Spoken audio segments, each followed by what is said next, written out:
There will be a moment, sometimes quiet, sometimes almost impossible to believe when it finally happens. When the person who hurt you so deeply, so consistently, so completely without consequence for so long, finally starts to watch everything they built quietly, undeniably fall apart around them.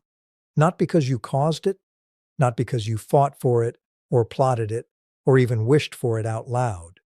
Just because time, given enough of it, has a way of exposing exactly what was underneath the performance all along. If you've ever wondered whether karma is real, whether someone who caused this much damage could ever actually face consequences, today we're breaking down the 3 unmistakable signs that it's already happening, whether you're there to witness it directly or not. Here's what almost nobody explains clearly about karma when it comes to narcissists, and I want you to really sit with this because it reframes what you should actually be watching for. Karma doesn't usually show up the way people imagine it. Some dramatic, cinematic downfall, a single explosive event that finally makes them pay for everything all at once. It's rarely that clean, and honestly, it doesn't need to be, because the actual mechanism of consequence for a narcissist is slower, quieter, and in a lot of ways, far more fitting than any single dramatic event could ever be. It's not punishment being delivered from outside. It's the natural, inevitable erosion of a structure that was never built to last, finally, gradually, giving way under its own weight. So let's walk through the 3 signs, because once you understand what each one actually represents, you'll be able to recognize this process happening clearly, whether you're watching it unfold in someone's life right now or wondering if it will ever come for someone who hurt you in the past. The first sign is what I'd call the shrinking supply. Because remember, everything about a narcissist's psychological survival depends on a continuous stream of admiration, attention, and validation from the people around them.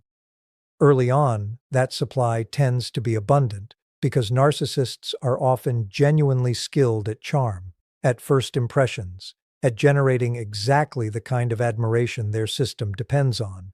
But here's what almost nobody sees until they've watched it happen over years, sometimes decades.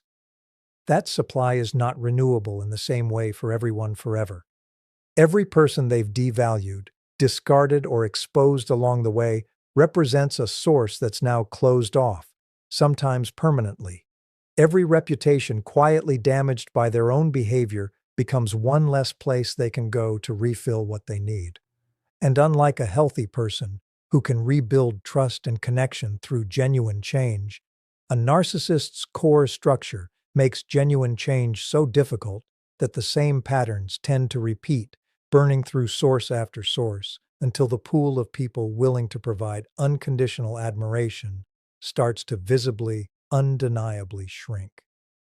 This is one of the clearest, most reliable signs that this process is underway, watching the circle around them get smaller and smaller over time, not because of one dramatic event, but because of years of accumulated fallout finally catching up.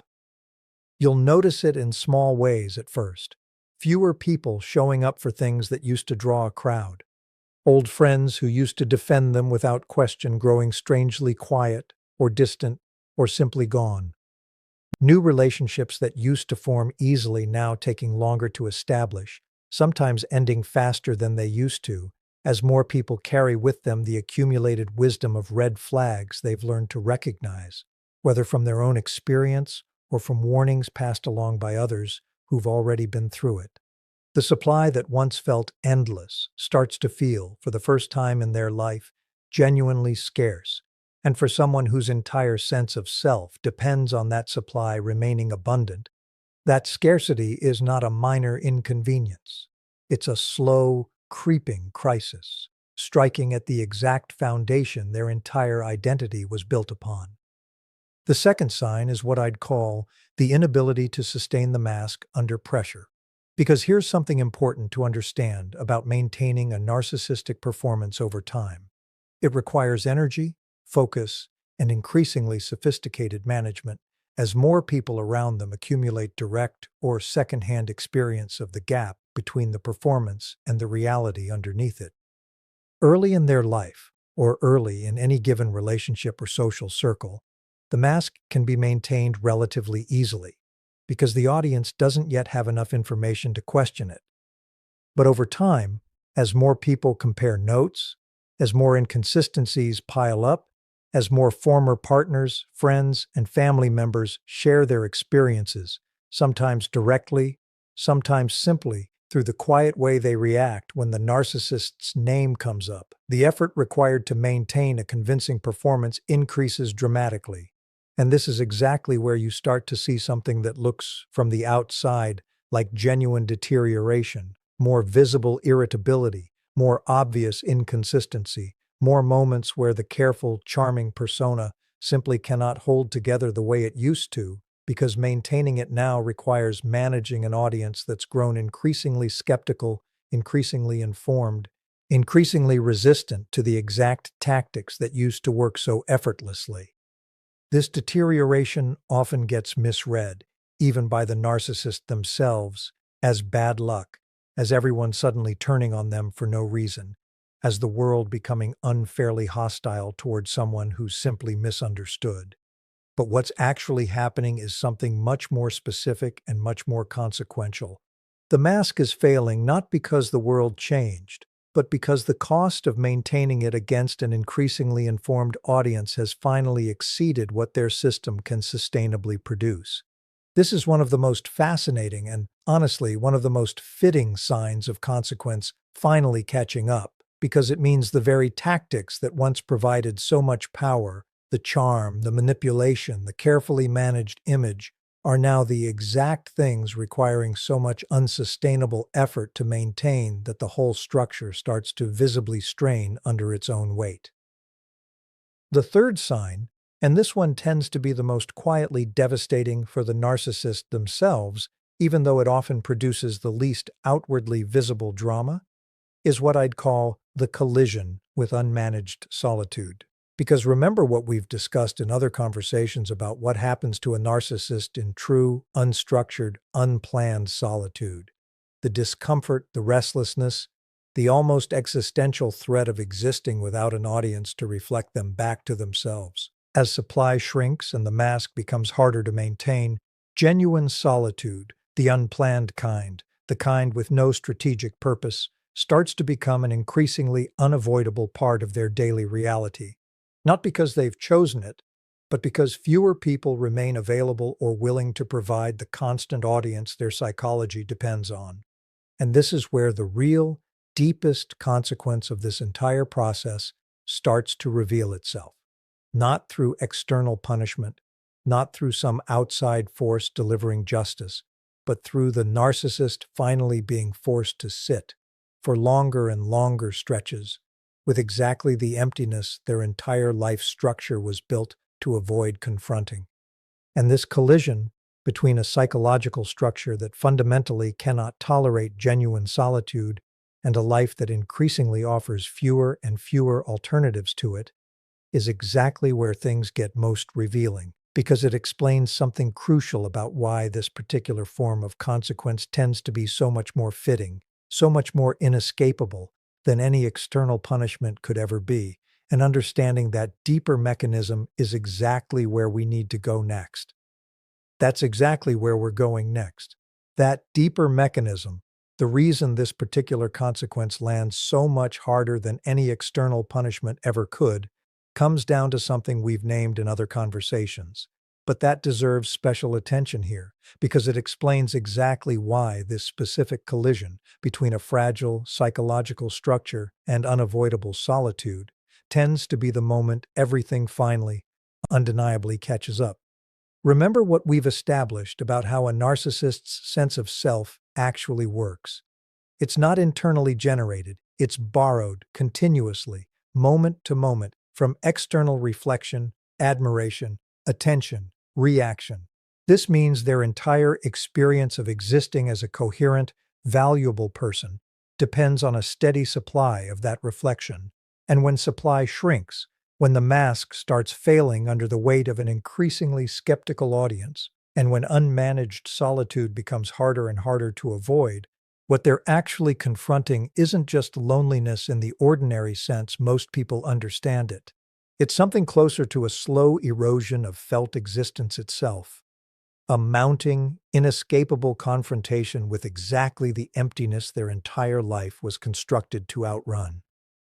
This is why karma, in this specific case, doesn't need to arrive as some dramatic external event, a public scandal, a sudden downfall, a single moment of exposure that finally brings everything crashing down at once, though sometimes it does look like that too.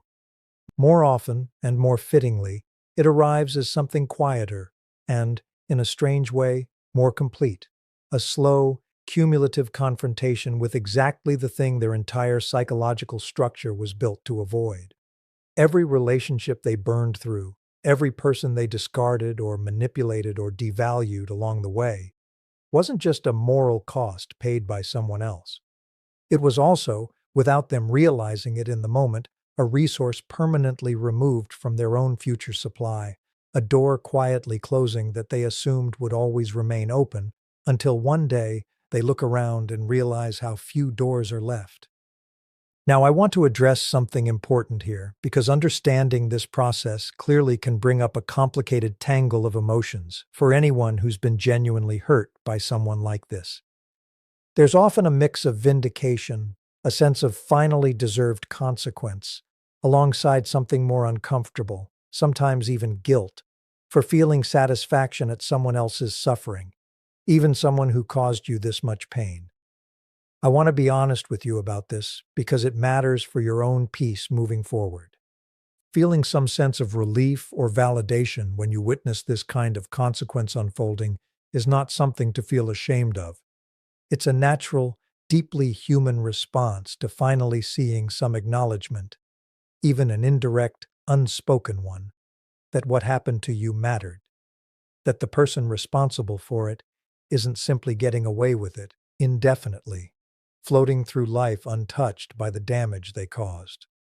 That response doesn't make you cruel or vindictive. It makes you someone who was genuinely hurt, finally witnessing some form of balance being restored, even if that balance was never something you had to actively create yourself. But I also want to offer something important alongside that validation, because I think it matters for how you carry this understanding forward into your own healing.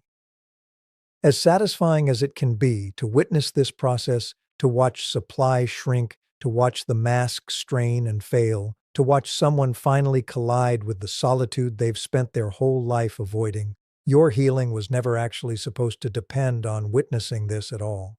If you never see this play out, if the narcissist who hurt you somehow manages to maintain their supply for years longer than seems fair, somehow finds new sources faster than logic suggests they should, your own recovery, your own peace, your own life moving forward, doesn't need their consequence as proof that what happened to you was real, or that leaving was the right decision. It was always real. Leaving was always right. Their eventual reckoning, whenever and however it comes, whether you're there to see it or not, is simply confirmation of something you already knew, not the source of it. I think it's also worth naming something honestly here, because it's easy, in a conversation like this, to slip into a narrative that implies every narcissist eventually gets what they deserve in some clean, satisfying, observable way, and that narrative, however comforting, isn't always accurate.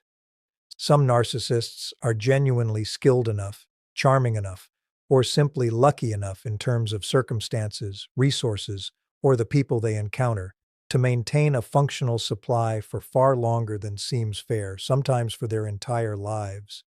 Karma, in the sense we've been discussing today, the natural erosion of a structure that requires increasing effort to sustain against an increasingly informed world, is a real and consistent pattern, but it's not a guarantee with a fixed timeline, and it's definitely not something you should organize your own healing around waiting for. The three signs we've walked through today, shrinking supply, the failing mask, and the collision with unmanaged solitude, are genuinely common, genuinely observable patterns in the lives of people who operate this way. But your job was never to monitor their downfall as a prerequisite for your own peace. Your job is simply to build a life so full, so genuinely yours, that whether or not you ever witness their reckoning stops being something your own well-being depends on. So if you're watching these signs unfold in the life of someone who hurt you, I want you to feel whatever you feel about it without shame, the relief, the vindication, even the complicated satisfaction that can come with finally seeing consequence catch up to someone who caused this much damage. And if you're not seeing it, if the person who hurt you seems to be thriving, at least on the surface, seems to have found new sources of supply without any visible struggle, I want you to trust something else entirely, something that doesn't depend on watching their life from the outside at all. The performance you witnessed, the charm, the confidence, the seemingly effortless magnetism, was never actually as stable or as effortless as it appeared, even in the moments it looked most convincing. Structures built on borrowed foundation are never as secure as they present themselves to be, whether or not you're ever in a position to witness the exact moment that instability finally shows itself to the rest of the world. If this gave you some sense of clarity or vindication, or simply understanding about something you've wondered about for a long time, know that you're far from the only one asking this exact question, and there's a lot more we can work through together as we go. Make sure